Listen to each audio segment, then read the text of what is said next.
fi di Alaw o Priodas 5000. Job fi ydi trefnu priodasau. Os oes gennych chi lot o amser cyn y diwrnod mawr, yna peidiwch â brysio a wneud unrhyw benderfyniadau sydyn. Ar y llaw arall, os ydych chi am gael cyfnod dyweddio byr, dim probs, dilynwch y fformat yma i flaenoriaethu y trefnu. Os nad ydych chi am brodi am ryw blwyddyn neu ddwy, swn i'n eich annog chi i sicrhau y prif elfennau. Enghraifft, ni siarad am lleoliadau, capel, eglwys, gwesty ac yn y blaen, ffotograffydd, cwmnïau addurno, trefnydd priodas, a falle band neu DJ neu unrhyw fath o adloniant. Rhai eraill sydd falle'n werth cael sgwrs efo nhw o leia tua'r adeg yma ydy cwmnïau cacan, blodau ac artistiaid colir a gwallt. Swn i yn mynd i weld o leia 3 ohonyn nhw ar wahân jyst i gael teimlad o sut maen nhw'n gweithio, oherwydd mi fydden nhw yna hefo chi drwy gydol y dydd, felly ydych chi'n gorfod licio'ch gilydd. Oeddech chi'n gwybod bod chi ddim yn gallu cael P&Es ym mis Chwefror?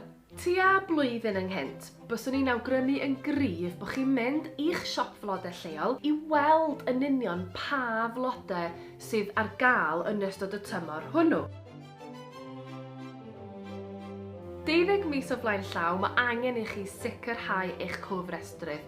Mewn sawl cyngor sir, ydych chi mond yn gallu bwcio'r cofrestrydd union 12 mis o flaen llaw. Dwi'n meddwl fod hyn yn dechrau newid, ond well checio. O ran gwahoddiadau, swn i'n awgrymu bod rhyw 4-5 mis o flaen llaw yn hen ddigon o amser, dim ond bod chi yn gofyn am yr RSVPs o leia mis cyn dyddiad y brodas. Os ydych chi'n poeni bod eich priodas chi ar adeg prysur iawn a bod rhaid i'ch gwesteion chi roed o yn y dyddiadur, jyst anfonwch save the date. Dyddiau yma, mae'n ddigon hawdd anfon nhw yn ddigidol. Tua 8 i 6 mis o flaen llaw, mae'n syniad archebu'r ffrog. Mae rhan fwyaf o lefydd angen tua 5 mis falle i'r ffrog gyrraedd i'r siop ar ôl i archebu. A mae angen wrth gwrs cadw digon o amser o'r ochr draw ar gyfer wneud rhyw fan newidiadau.